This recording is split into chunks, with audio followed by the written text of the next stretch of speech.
Abby, happy Friday. Happy Friday to you, Samar. Glad to be here. How's your day going?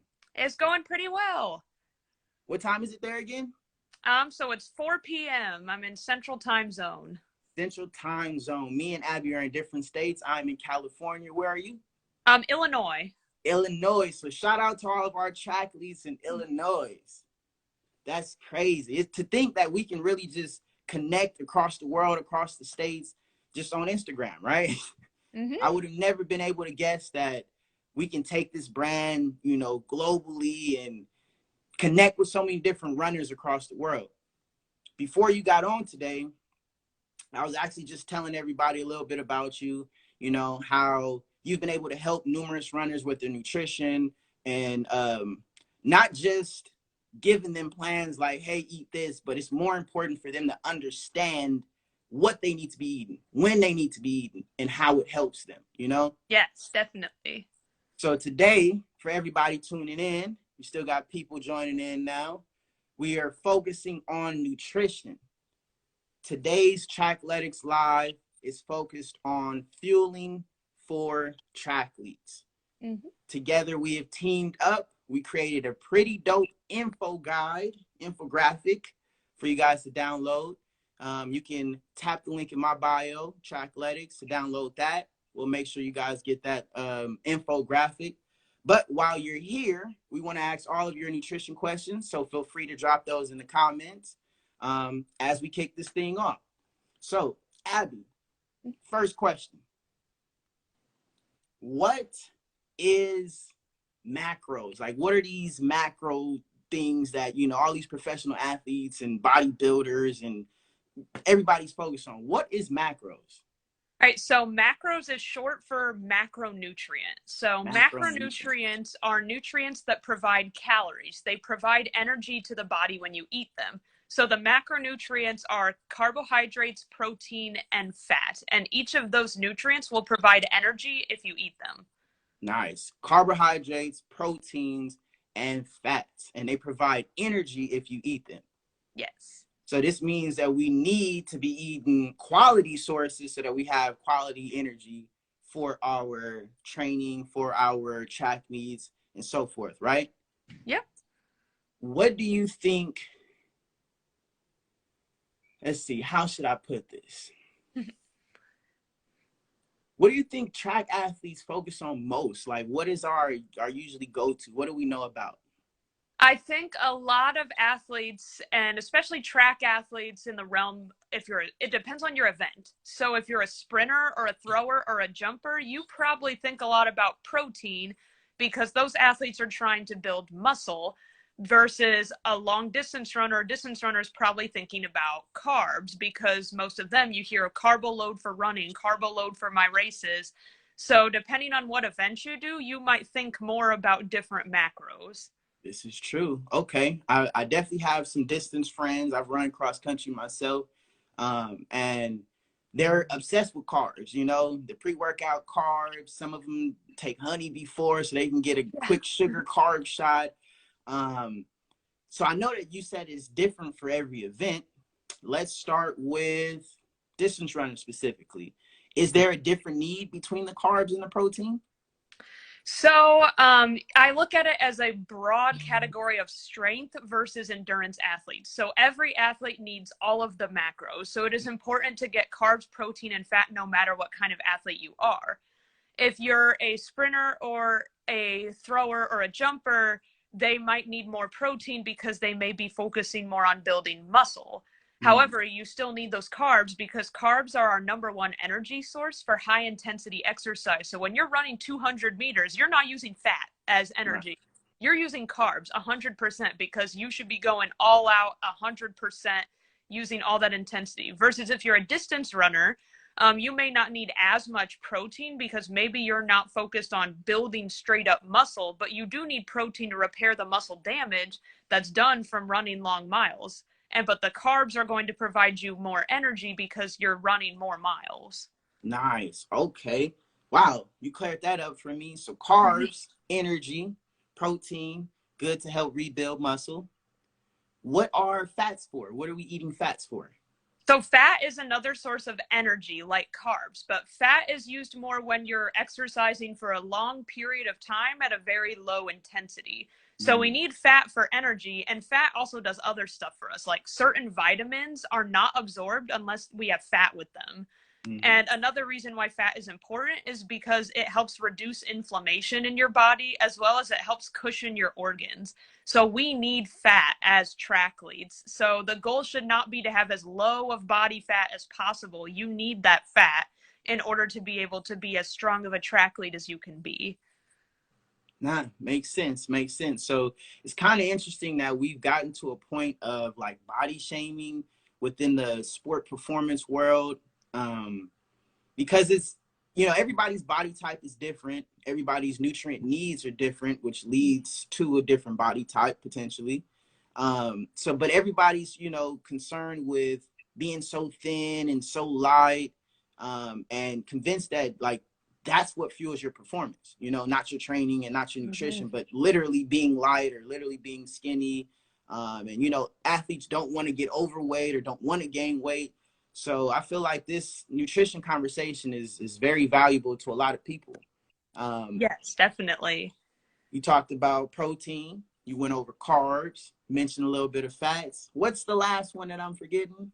Protein, carbs. So fat, those are the macros, and then of course you have water. I guess that's not a macro. Not a Um, al- macro. Alcohol does provide calories, but I Mm, would not consider it a macronutrient because alcohol in general is very dehydrating and inflammatory.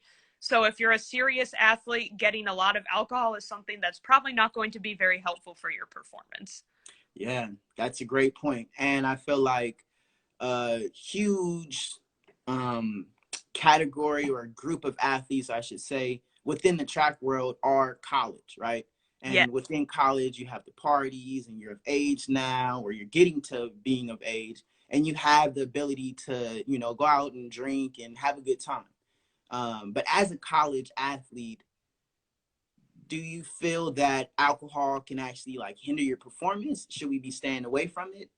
Yeah, so there's a difference between, going out with your friends and getting a couple drinks every so often versus if you're going out and partying and getting hammered every weekend, that's not going to be helpful for your performance because alcohol, it's a dehydrator. So Mm, there's a reason why when people get a hangover, you reach for the Gatorade, you reach yes. for something that's got electrolytes because it dehydrates you. Alcohol also provides a lot of calories, but those calories don't tend to give the other nutrients in them that the carbs, protein, and fat do. Right. So you're taking something that's not going to be helpful for your performance. And of course, not to mention, like, it affects your judgment. It can affect a lot of things. So constantly taking in large amounts of alcohol is not very good for your performance as a triathlete. Wow, I'm glad we clarified that up.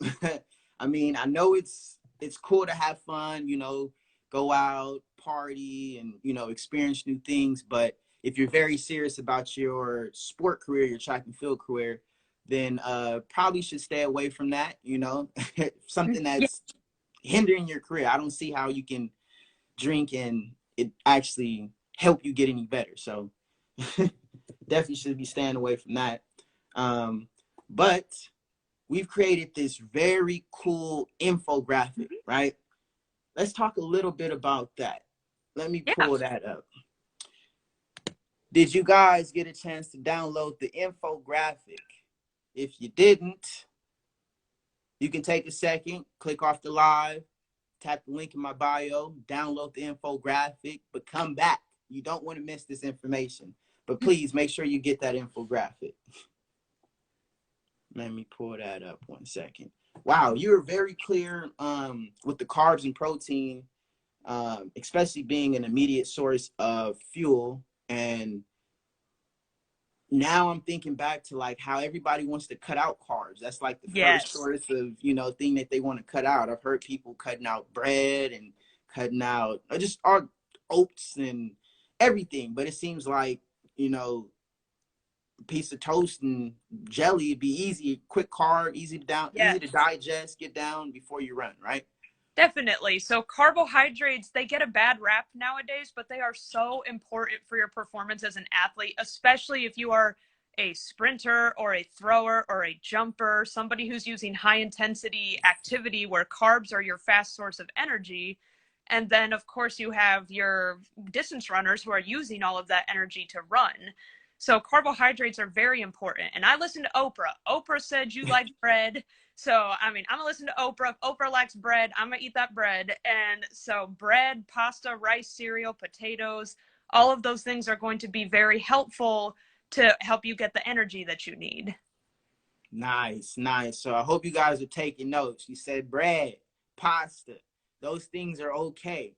That's actually my favorite food to eat before a track meet or after a hard day of practice. I love pasta. That's my go-to. My go-to. But protein. You've mentioned carbs is our immediate source of energy. You went into detail about that. What is protein? So protein it's a macronutrient like I talked about. And so protein's main job in our body is that it helps with structure. It helps to build our cells, the tissues, our muscles. It helps make up the enzymes that we use for metabolism. It does a lot of things. Nice. But protein, you should think of it not as energy, but it is a structure nutrient. A lot of people think, oh, I need energy. I need to eat a lot of protein. But protein, it's not mainly for energy. It's mainly for the structure and building stuff up. Right. Like, you know, after a workout, I know a lot of lifters that go to the protein shake and they're kind of under the impression that it's like, oh, it'll bring me back after my workout, give me some energy and, you know, refuel me. But it's not exactly doing that.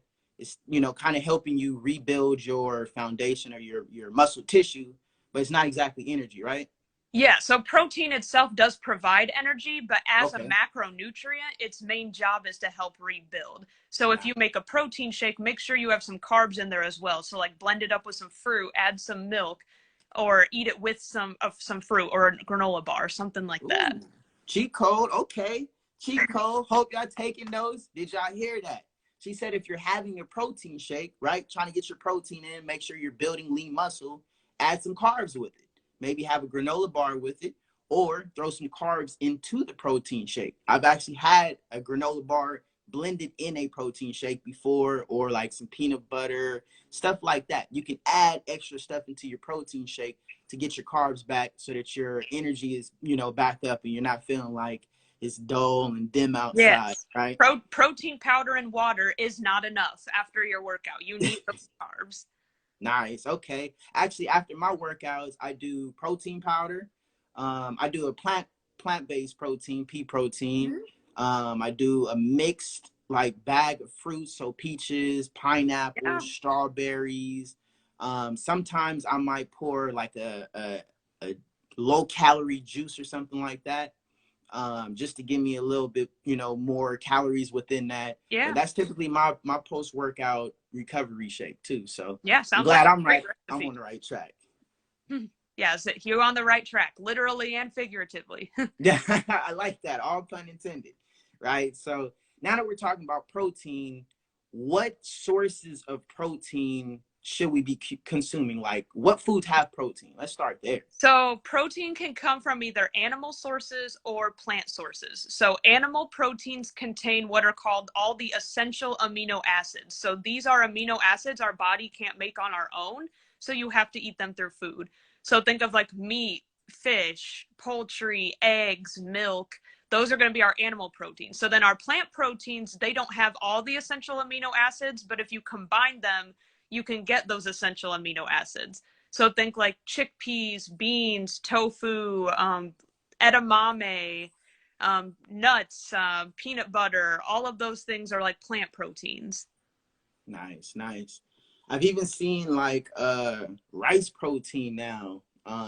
But you know, even we got tofu and tempeh and you know nuts. So is there a well, there is a difference between the animal and the plant proteins.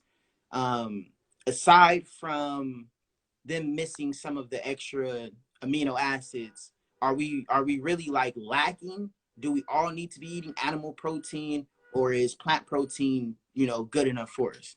So you can be vegan or vegetarian and get enough protein. It'll just be a little harder because you have to make sure you're combining the different plant proteins to get the amino acids. and our body doesn't absorb the protein in it as well. So you need to make sure you're eating more of it. So it's easier to get protein from animal foods, but you can be a plant-based athlete and get enough protein. I would suggest working with a dietitian to make sure you're getting that amount of protein that you need. Nice, nice. Okay. How much protein do you think I need as a triathlete? You know, how do I know exactly how much I should be consuming? So there's a lot of different ideas out there, but in general, this is coming from the Academy of Nutrition Dietetics as well as the American College of Nutrition. So the Right. amount of protein for an athlete in general is 1.2 to 1.7 grams per kilogram. So Nice. some strength athletes will eat more, like over 2 grams per kilogram. Some strength athletes will do more. But in general, you will meet your protein needs as an athlete doing that between that 1.2 to 1.7. So depending on the kind of tracklete you are, you need more. So if you're a strength one, so if you're a sprinter, thrower, jumper, you might need more protein versus if you're a distance runner. And it's 1.1 to 1.7. This is by your body weight, right? Yeah, so your kilograms of body weight, that 1.2 to 1.7. Most of my athletes, I do about 1.4 to 1.6 in general.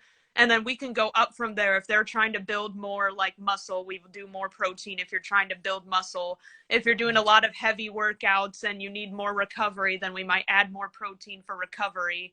So it just depends on like you individually. Wow, Abby, you are really you giving them all the gems today. Make sure you guys are sharing this live with somebody so you can help a fellow teammate out, help a fellow track lead out. But why do you think that we need 1.2 to 1.7? Like, what's with that number, or what's with a specific amount of protein? So this is like the number that they've come up with through evidence-based research and nutrition. So a lot of people will tell you to eat as much protein as humanly possible to try and build muscle. However, though athletes do have higher protein needs, if you eat a ton of protein without eating that, then you might be too full on protein to get the carbs and the fat you need to get the energy that you need. And if you don't have enough energy in general, it doesn't matter that you're eating all that protein. You're not going to build that muscle. You need to have energy as well.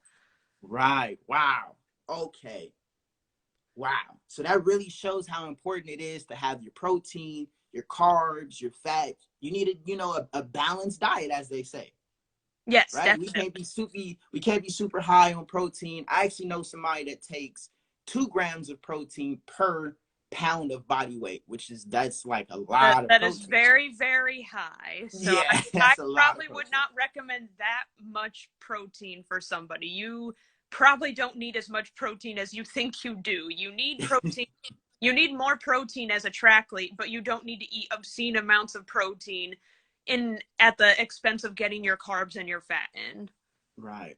And I don't think people consider that. We are obsessed with protein, eat your meats, but we're not really obsessed with having a balanced diet and making sure we're getting the other macros that we need, right? Because you don't need just one. Like, you're not all protein. They say there's a certain percent of the body that's made of water, right? Protein would literally be the muscle that we have, right?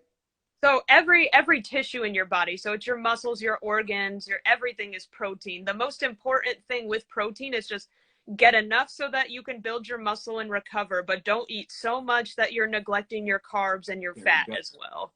So we have our energy and you can move that muscle around, right? Yes, if you got definitely. all protein and no energy, you can't move the muscle. We ain't doing that. Now, is it better to eat my protein or drink my protein? Because I take protein shakes. So but I still eat. Is there a difference? Is one better? How do you feel? So in general, as a dietitian, I recommend food first. So do we need to start drinking a bunch of protein powder if you're eating a good amount of meat, chicken, eggs, yogurt, chickpeas, all those protein sources at meals and snacks? But protein powder can be a really convenient way to get more protein if you have high needs as an athlete. So if it's easier for you to make a shake or smoothie after a workout with protein powder, then that could be a way that you can use it responsibly. But do you need to have 3 protein shakes a day or replace your meals with a protein shake? No. I like how you said that. Use it responsibly. Yes. responsibly. I think a lot of people do, you know, buy a bag of protein or a tub of protein, and it's just like, I'm gonna get 3 in today, make sure I hit all my protein goals. But that's not really, you know, the point of it. You need a certain amount of protein, you still need your carbs, you need to be fueled. So I like how you put that, Yeah. responsibly. um and you said food first, of course. Food is the natural source. But a lot of times for me, like after practice, I don't have the appetite, but I know I need some food. I know I need the fuel in me. Like I'll literally feel empty, but I just don't. Food is not attractive. It don't Yeah. matter what it smell like or anything. So And that's I actually really common. After exercise, it's very common to have your hunger like blunted for a while after exercise. So if getting liquids in is easier for you, then again, doing the protein shake could be a way you can get your post-workout protein and carbs in without having to deal so much with actual food. nice, but it's still important to have whole food, real food, and not Yes, just drinking most of protein the time. shakes every day. Yes. Right. So if you do have a problem being able to eat after your workout, if you don't have an appetite, there's times where I've thrown up and I'm like, I literally need something back in my body, but I'm not going to be able to just be chewing on some food. So in those times, that protein shake with some carbs, some extra fruits, I put, you know, spinach, and so I'm getting some greens in there too. There's some Mhm. extras that you can add to your protein shake that'll really help you out, as opposed to the protein and water and just shaking it up. So I'm glad we cleared that up. Um, now, now that we're talking about protein powder, how should I choose my protein powder? Are So they like there's whey, there's casein, there's pea, there's rice? How do you choose protein? So in general, if you're choosing, I'll talk about like whey, like animal based first. So most protein powders contain whey, casein, or like some combination of the two. So Mhm. whey protein isolate is the quickest absorbing protein that'll get in your system. So whey is good if you need a quick hit recovery protein after a workout. Casein is digested and absorbed much more slowly. So Mm, it's more ideal to take before bed. So if you're like trying to recover and you want to be recovering with protein throughout the night, that's when casein is more appropriate. So okay. that's the types of protein for animal. And then plant protein, you want to pick a powder that has a combination of different types. So pea protein, brown rice protein, just different kinds. And then besides the type of protein, what kind of amino acids are in it? So there's an amino acid called leucine that is really good for helping build muscle. So look for a protein powder that has at least 2 to 3 grams of that leucine in it, which whey protein powders usually are a pretty good source of leucine, and that can help you get the amino acids you need for recovery. And Nice. then lastly, look for a protein powder that has minimal ingredients in it so you know you're getting like some good quality protein. Right. So That's that's actually the first thing I typically look for. I don't want to flip to the back and it's a whole paragraph of just proprietary blend this and yes. just so much extra stuff in there. And then you see protein at the bottom, So right? speaking of that proprietary blend, so those are the things you should look for in general for a protein powder. But the number one thing I tell people to look for, especially if you are a college athlete or a pro athlete or someone competing where there's a governing body overseeing you for drugs or banned substances, your protein powder should be third party tested. Because at least in the United States, dietary supplements like protein powder are not regulated in the same way as food.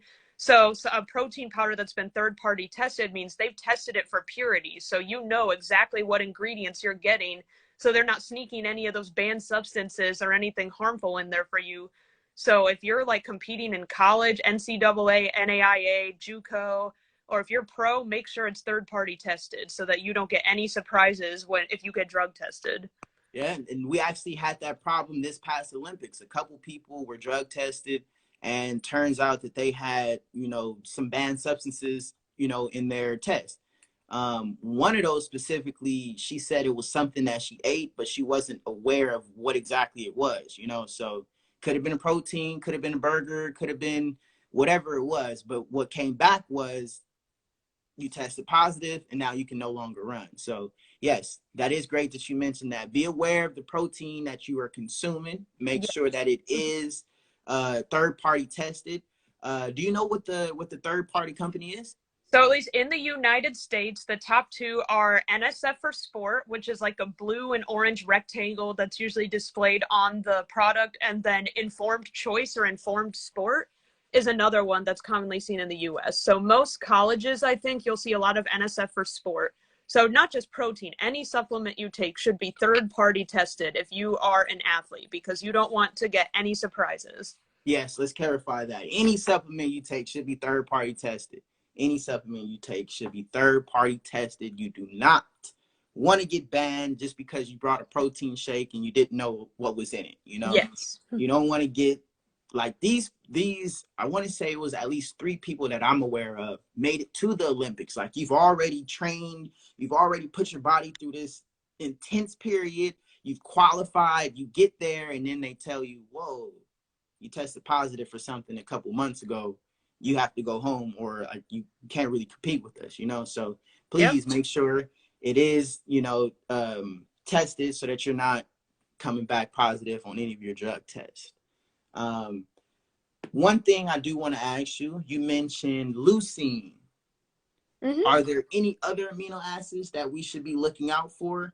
One of my coaches specifically put me on like L-glutamine and, some other, I was actually taking BCAAs by themselves, which are the branched chain amino acids. Mm-hmm. So first I will speak on L-glutamine. So glutamine is an amino acid that's been kind of popular recently because it might help with repairing, like, I know at least like the gut lining or some other things.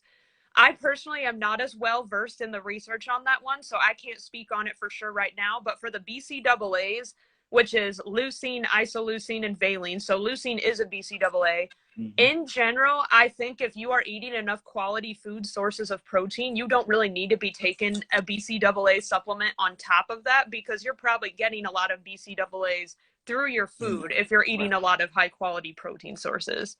Right. And I mean, that is the point. Eat high quality protein source so you can get those. So that makes perfect sense. And you said it was 2.5 grams? So 3 grams is what we should aim for, and most animal sources are going to be higher in leucine, but some plant sources you look for more like 2.5, which is why, again, plant proteins, you generally need to eat a lot more of them to get all of the benefits. Wow. You've definitely taught me a lot just in this live. Mm-hmm. I really appreciate your help. Wow. Now I know how important proteins are. Not just protein, but, all of the macros. Mm-hmm.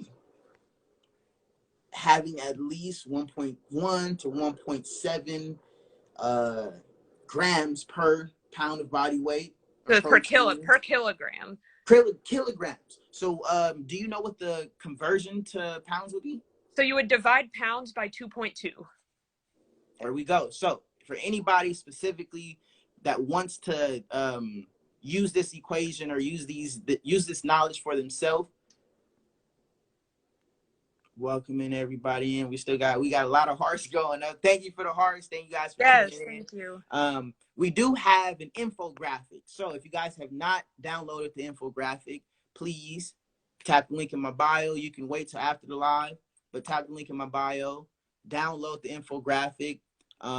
All of the stuff that we went over on protein today will actually be in that infographic. So if you wanted to hand out a takeaway, something you can print out, something you can save, something you can look back at and really just dive in and lock in, and I'll say take your nutrition plan to the next level, because that's what's going to take your training to the next level. If you're ready to take your training to the next level, download this infographic. You need this. Protein for Trackletes. I think you said it all. Yeah. Thanks for having me on, Samar. Thank you for joining me. Thank you. Are there any other, topics that you want to touch on real quick? Oh, I see we do have a question. Let's see. Oh, no, he said I speak French.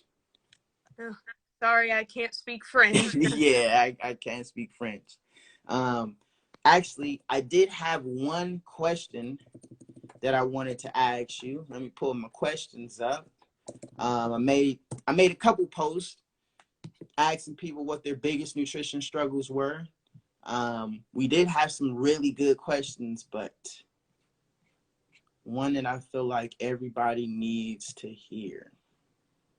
Let me go to it.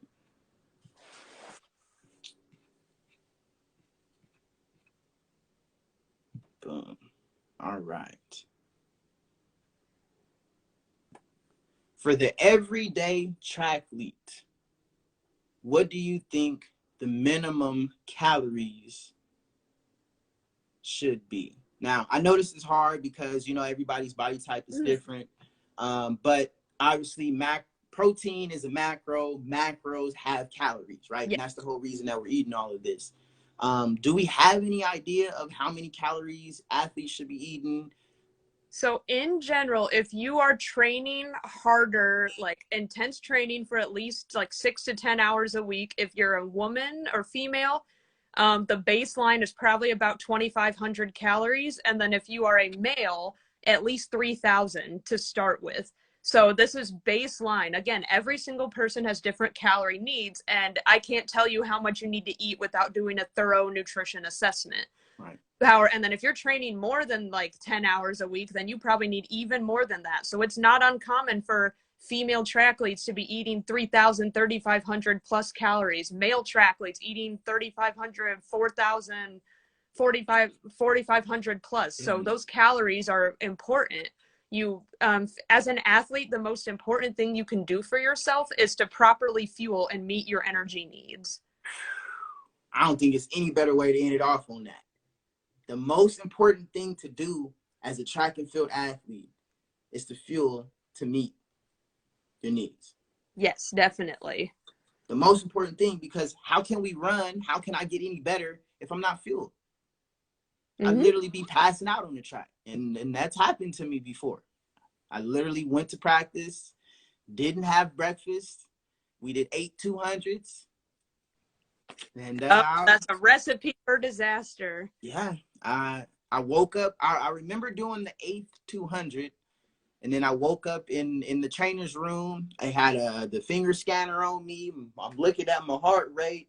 They got me drinking Pedialyte now, and I could not leave. They literally held me there because I did not eat. Yeah. We lifted weights, and we ran 8 200s, and I did not fuel myself. Recipe for disaster. Recipe. So thank you again, Abby. I really appreciate your help. Really appreciate you tuning in with us, answering these questions. Man, I know this is some value that, you know, our trackletes will definitely be able to take away and sit with and upgrade their nutrition plan. You know? Of course. Thank you for having me. Thank you again. We're definitely going to have to do this again sometime.